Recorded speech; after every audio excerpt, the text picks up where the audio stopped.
Hey everyone, we're back to talk about colligative properties. Colligative properties are properties that depend only on the number of solute particles dissolved and not on what they are. So for example, we're talking about a solution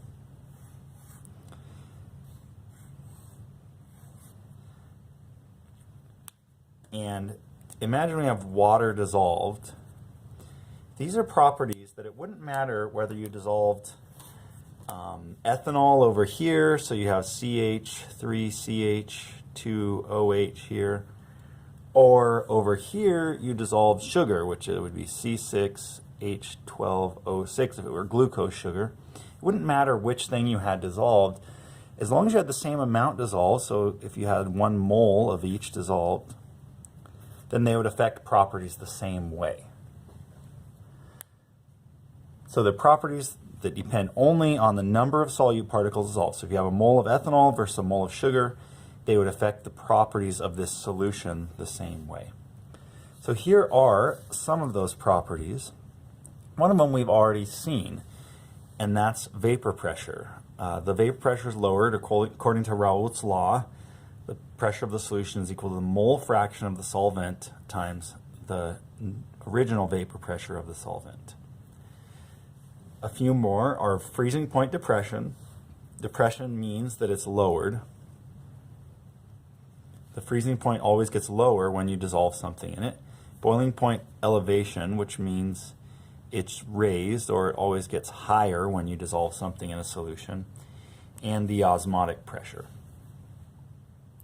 So let's actually do an example of these with the freezing point and the boiling point. But before that, let's talk about what's in the equation, because they look very, very similar. So this one here is called a freezing point depression constant. So it's just a constant that tells how much the freezing point is lowered, or based on the solvent that we're talking about. And it's solvent dependent. So if you were dissolving something in water, you would always use this freezing point depression constant here for water. So it doesn't matter what solute you're dissolving in the water itself, it will always go down by 1.86 degrees Celsius per molality. And the boiling point will raise from 100 degrees up to 0.512 degrees Celsius per molality dissolved. So 1 molality would be 100.5, 2 molality would be twice as much, about 101, etc. If the solvent were ethanol that you were dissolving something in, you would use a different constant. But it wouldn't matter what you were dissolving in the ethanol, you would use ethanol's constant. And here are some other ones as well.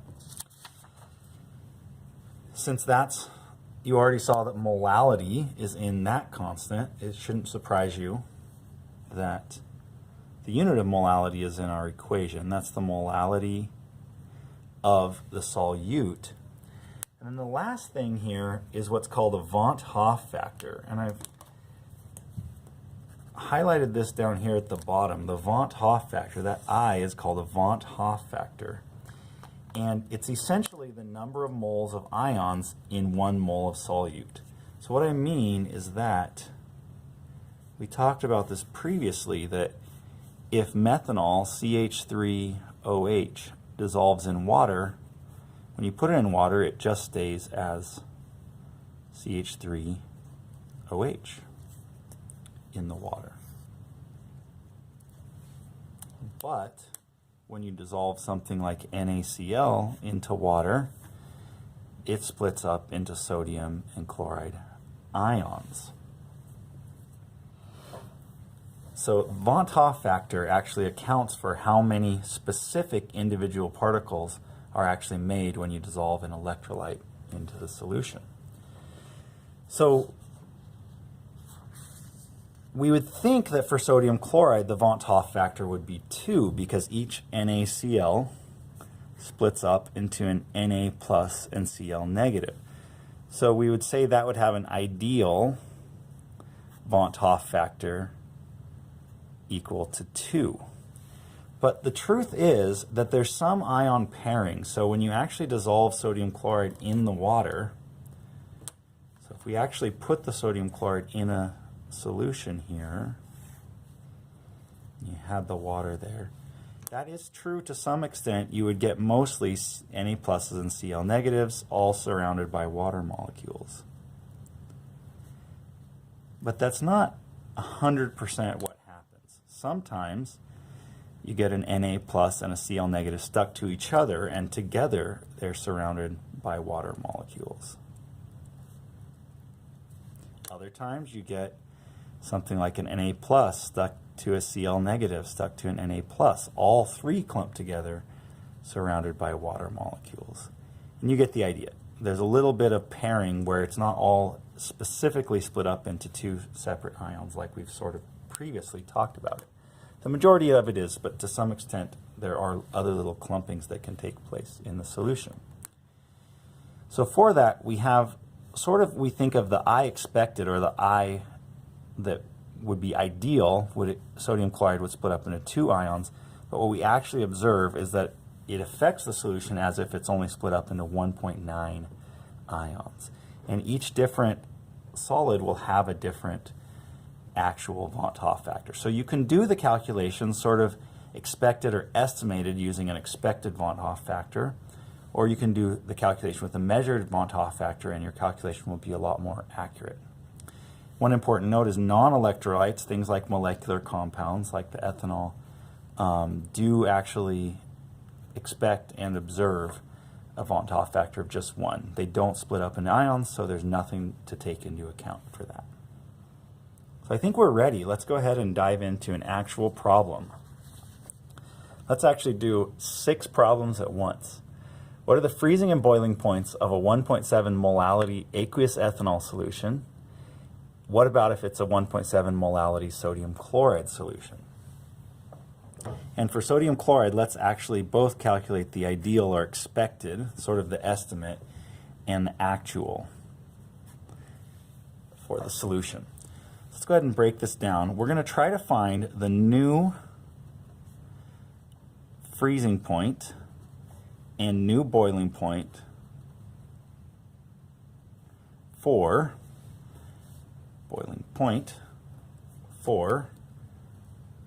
our 1.7 molality ethanol solution in water in aqueous, so ethanol in water.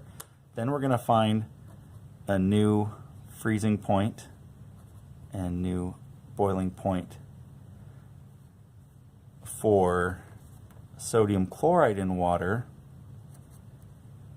1.7 molality NaCl, with the ideal von Taff factor. So this is sort of an estimate.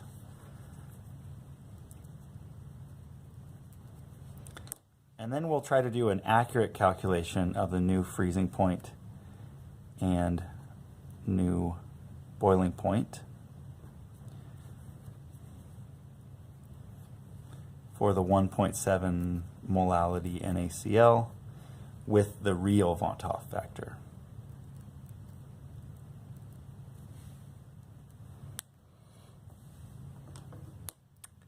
And you'll hopefully see that these are actually sort of close to each other.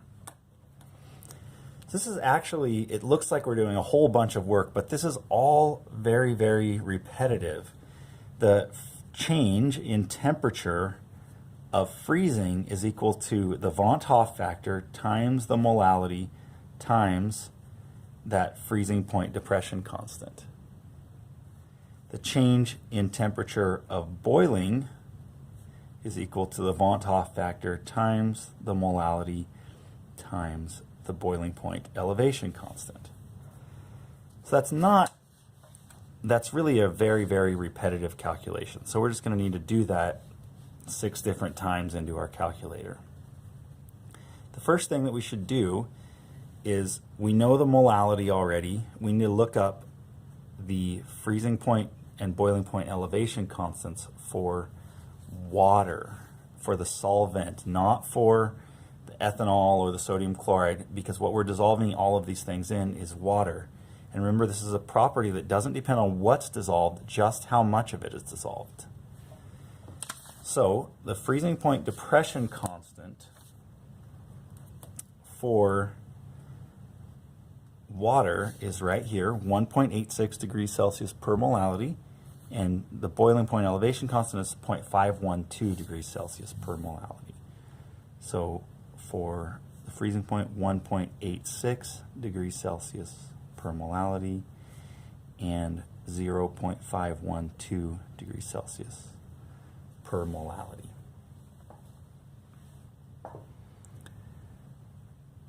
So we're pretty much ready to go here. Let's do the first one first. We'll do 1.7, the new freezing point of 1.7 molality of ethanol.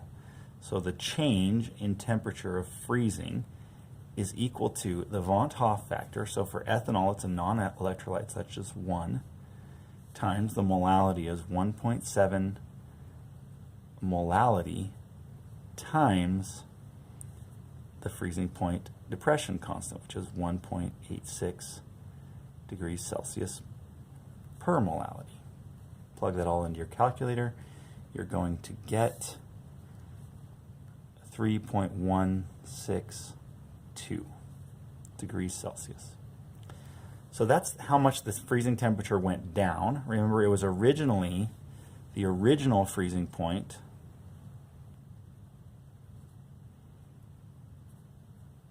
of water is just 0 degrees Celsius. So it went down by 3.162 degrees Celsius.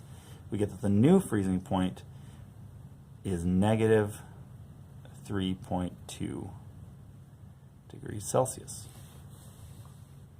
If you have 1.7 molality ethanol dissolved in the water. We can do the same thing for the boiling point. The change in the boiling temperature is equal to the Van't Hoff factor of 1 for non-electrolyte times 1.7 molality, and the only difference, 0.512 degrees Celsius per molality for the boiling point elevation, for the raising of the boiling point. And that will give us 0.8704 degrees Celsius. Remember, the original boiling point was 100 degrees Celsius for water, so the new boiling point will just be 100.9 degrees Celsius. Round that off for sig figs, 100.9 degrees Celsius. So it went down from 0 to negative 3.2, went up from 100 to 100.9. Now let's try it for the sodium chloride. So for the change in temperature of freezing, this first time we're going to do the ideal, which would be a Van't Hoff factor of 2, like we talked about. Ideally for sodium chloride, you would talk about using a Van't Hoff factor of 2 because sodium chloride splits up into 2 ions. So for this one, we're going to use I of 2. So it's just 2 times 1.7 times the same constant, because that's the constant of water that we're dissolving it in. And we'll get just double that, which is 6.32 degrees Celsius. For, we'll do the same calculation again for the boiling point elevation and get double that, which would be 1.74 degrees Celsius.